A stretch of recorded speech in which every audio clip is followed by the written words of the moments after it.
Laila itu dalam bahasa Arab artinya malam, ya, atau lebih spesifik lagi satu malam, hanya satu malam. Jadi dia mufrad, lailatun, satu malam. Jadi Lailatul Qadar itu hanya satu malam, ya, tidak di setiap malam ganjil. Makanya kita bersungguh-sungguh ini mencari, ya, pemburu Lailatul Qadar. Adapun Al-Qadar, maka dia bermakna, disebutkan oleh ulama kita ada 3 maknanya. Pertama, Al-Qadar diartikan sebagai mulia, ya, sebagaimana firman Allah Subhanahu wa taala, "Wa ma qadarullaha haqqa qadri." Dan tidaklah mereka memuliakan, beribadah kepada Allah dengan sebaik-baiknya pemuliaan. Jadi Al-Qadar artinya sesuatu yang mulia.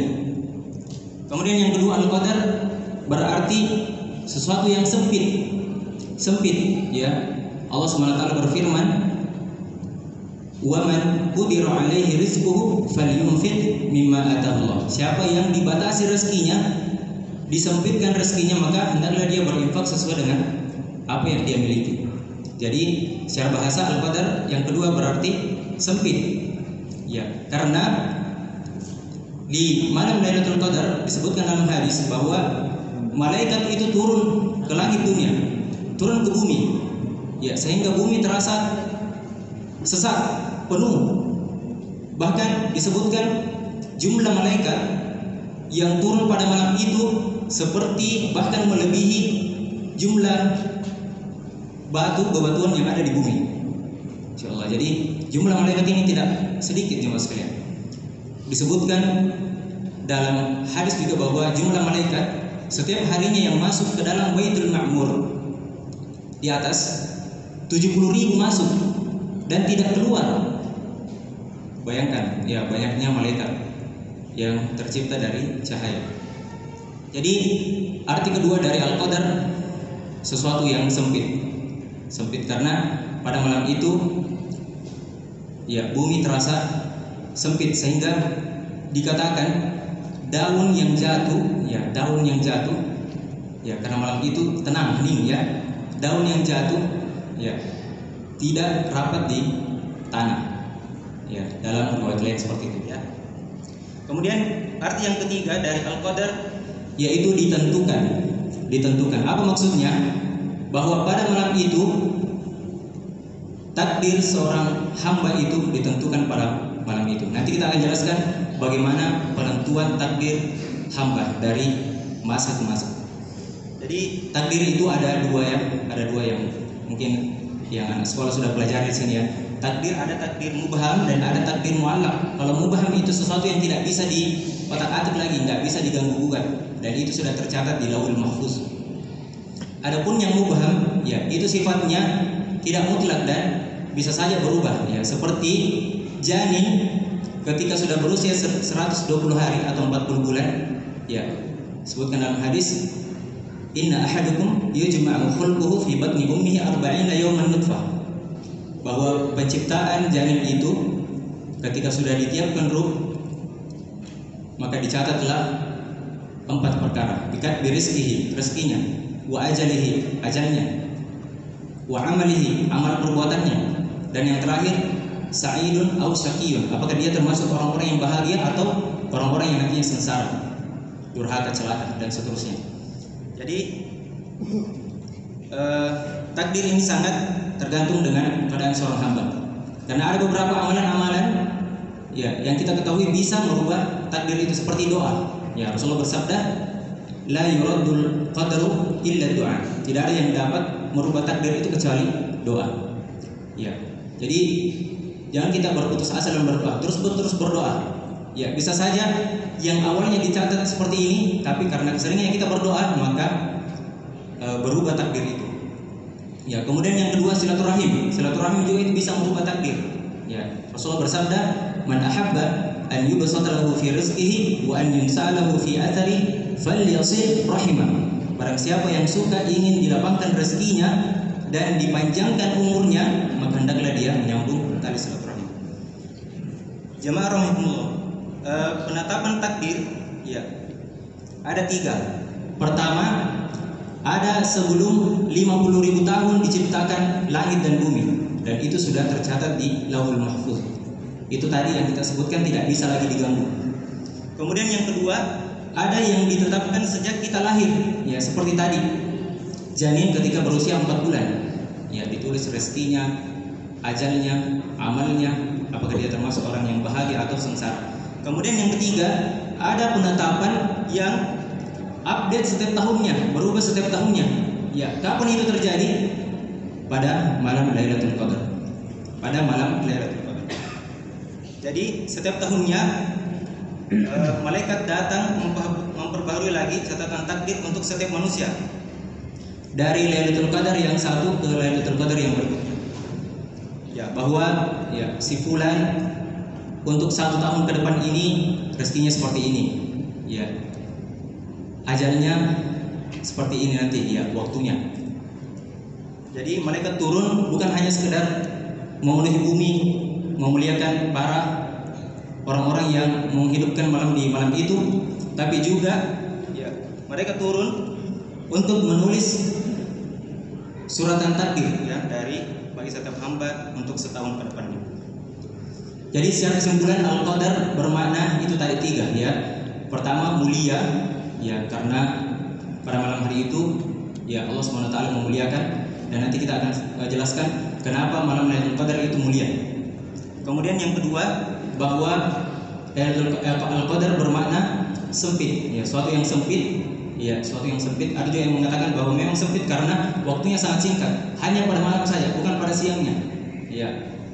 Kemudian yang ketiga, dia bermakna ketetapan yang diartikan bahwa menetapkan atau ditetapkan semua takdir seorang hamba untuk 1 tahun ke depan. Jadi dalam bahasa Arab, ketika ada suatu kata yang memiliki banyak penafsiran, maka selama artinya itu tidak saling bertentangan, maka semua masuk. Ya, jadi tidak hanya dikatakan malam Lailatul Qadar itu cuma malam yang mulia, tidak. Tapi dia masuk semua. Dia malam yang mulia, ditetapkan di situ amalan-amalan. Ya, kemudian para malaikat turun, ya, bumi terasa sempit dan seterusnya. Ma'asyiral muslimin rahimakumullah. Kemudian yang kedua, keutamaan Lailatul Qadar. Yang pertama, malam diturunkannya Al-Qur'an. Ya, inna anzalnahu fi lailatul qadar. Bahwa sesungguhnya kamilah yang menurunkan Al-Qur'an itu pada malam Lailatul Qadar.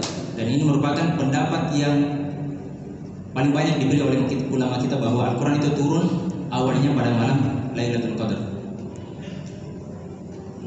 Kemudian yang kedua, lebih baik dari 1000 bulan. Ya, kalau kita konvensikan berarti kurang lebih 83 tahun 4 bulan ya.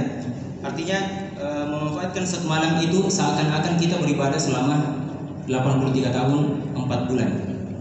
Ya, ketika ada seorang yang melakukan qiyamul lail atau tilawatul Quran, bersedekah, maka ketika malam itu memang pas terjadi Lailatul Qadar, maka sama halnya dia beribadah, sholat, membaca Al-Quran, sedekah selama 83 tahun.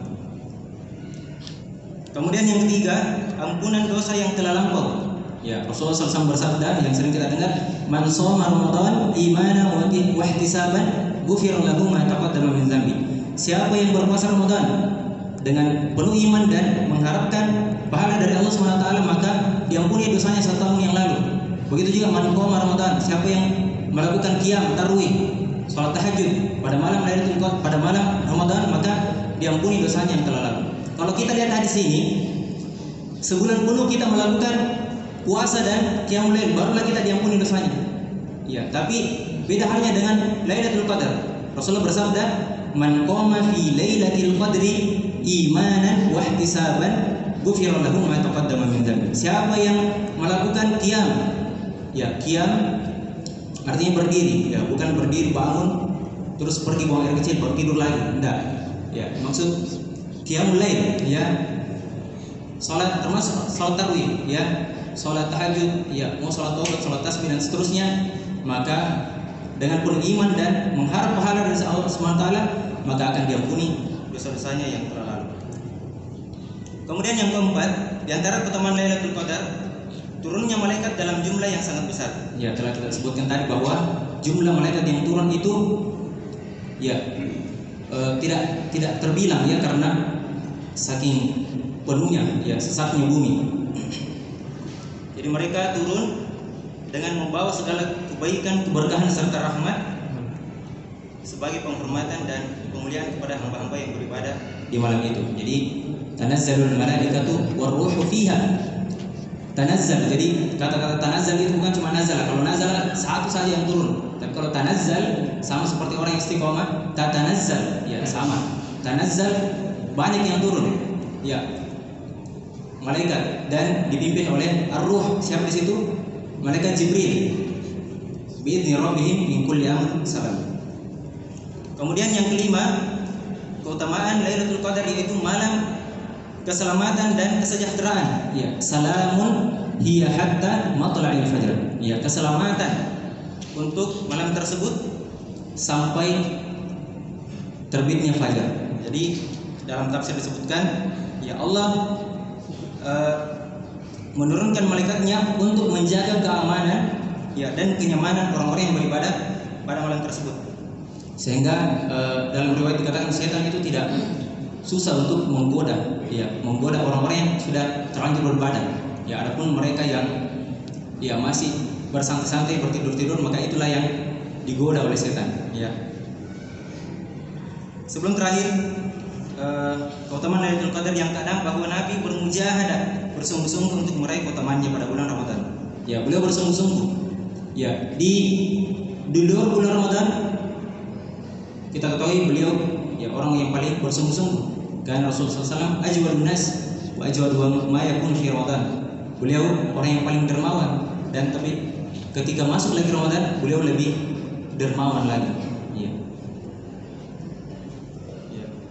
Bagaimana gambarannya beliau menghidupkan Lailatul Qadar? Ya, disebutkan ketika Aisyah ditanya, ya bagaimana Rasulullah menghidupkan Lailatul Qadarnya? Ya, Aisyah menjawab, aiqadha nafsahu wa ahya aiqadha ahlahu. Beliau membangunkan keluarganya, wa ahya lailahu, dan menghidupkan malamnya. Ya, wa shadda mi'dzarahu, dan mengencangkan sarungnya. Ya, artinya beliau menjauhi istri-istrinya. Ya. Yang ketujuh, ya, saking mulianya malam ini Allah SWT menurunkan satu surah. Jadi ketika di Al-Quran itu ada disebutkan suatu peristiwa, maka ini menunjukkan satu kemuliaannya. Ya, seperti Aisyah yang 10 ayat turun untuk mensucikan kehormatan dari Aisyah yang dituduh oleh orang-orang munafikin sebagai yang sudah berzina, ya, yang sudah berzina atau selingkuh yang bahasa kita. Tapi Al-Quran turun untuk membersihkan semua tuduhan-tuduhan dari orang-orang munafik. Ya, ini menunjukkan kemuliaan Aisyah. Kemudian Zaid bin Haritha yang merupakan yang Rasulullah SAW angkat sebagai anak angkatnya, ya, tapi Allah menghapus itu. Ya, Zaid bin Haritha disebutkan dalam surah Al-Ahzab namanya. Salah satunya sahabat yang disebutkan namanya dalam Al-Quran. Ya. Kemudian Zainab binti Jahsh yang pernikahannya disebutkan juga dalam Al-Quran bersama Nabi. Ya. Begitu juga dengan sebaliknya, seperti Abu Lahab ketika diceritakan, maka itu menunjukkan bahaya dan kesesatan yang dimiliki oleh Abu Lahab. Ya, maka sama halnya dengan surah Al-Qadar, diturunkan satu surah full, ya, surah Al-Qadar, maka ini menunjukkan suatu keistimewaan dari Lailatul Qadar. Kemudian waktu Lailatul Qadar, ya, kapan Lailatul Qadar terjadi? Ya, di sini ada beberapa ciri-ciri yang kita ambil tentunya dari riwayat-riwayat yang sahih. Pertama, dia terjadi di 10 akhir Ramadan. 10 akhir Ramadan. Kemudian yang kedua, terjadi pada malam-malam ganjil. Ya. Tapi juga tidak menutup kemungkinan terjadi di malam-malam genap. Makanya jangan memilih malam ganjil saja, ya. Makanya beruntunglah orang-orang yang menghidupkan malamnya di 10 terakhir, ya, beriktikaf, mendekatkan diri kepada Allah, memperbanyak ibadah, ya, sehingga berpeluang, ya, sangat berpeluang untuk, kita katakan sangat berpeluang untuk mendapatkan Lailatul Qadar. Kemudian ciri berikutnya 7 malam terakhir. 7 malam terakhir. Jadi terjadinya Lailatul Qadar di 7 malam terakhir. Ya. Kemudian ciri terakhir, ya, waktunya berpindah-pindah setiap tahunnya. Jadi tidak, misalnya tahun ini terjadi, tahun lalu terjadi di 27. Untuk tahun ini tidak terjadi lagi di 27. Ya, diacak ya. Ya random ya. Jadi kadang 21, 23, 25, 27, 29 ya. Tidak ada 31 ya. Terakhir tanda-tandanya disebutkan bahwa malamnya ramah, tenang, sejuk, perasaan saat itu damai ya. Dan inilah yang disebutkan salamun hiya hatta matla'il fajr. Kemudian besoknya terlihat matahari terbit bersinar tapi tidak terlalu menyengat. Tidak terlalu menyengat. Ya. Cuacanya tidak terlalu panas dan tidak terlalu dingin ya. Itu ciri-ciri yang disebutkan. Ya, tapi itu nanti kita bisa lihat ketika keesokan harinya ya. Adapun malamnya itu kalau kita sudah merasakan damai ya, damai, perasaan enak ya, tidak baku bombe ya, dan seterusnya. Yang terakhir, trik untuk menghidupkan Lailatul Qadar ya. Yang pertama bermujahadah, bersungguh-sungguh. Jadi di sisa terakhir ini ya, mari kita bersemangat lagi ya, pacu dan picu lagi semangat kita ya, jangan kasih kendor ya, gitu ya istilahnya.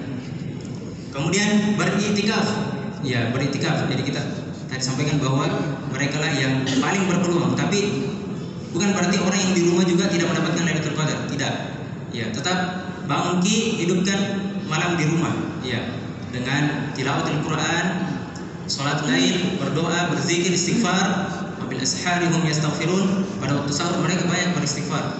Itulah ciri-ciri orang muhsin. Kemudian yang ketiga, mandi ya, mandi atau membersihkan diri antara maghrib dan isya ya, mandi supaya ya ada perasaan fresh untuk bisa lebih pede lagi beribadah di malam itu.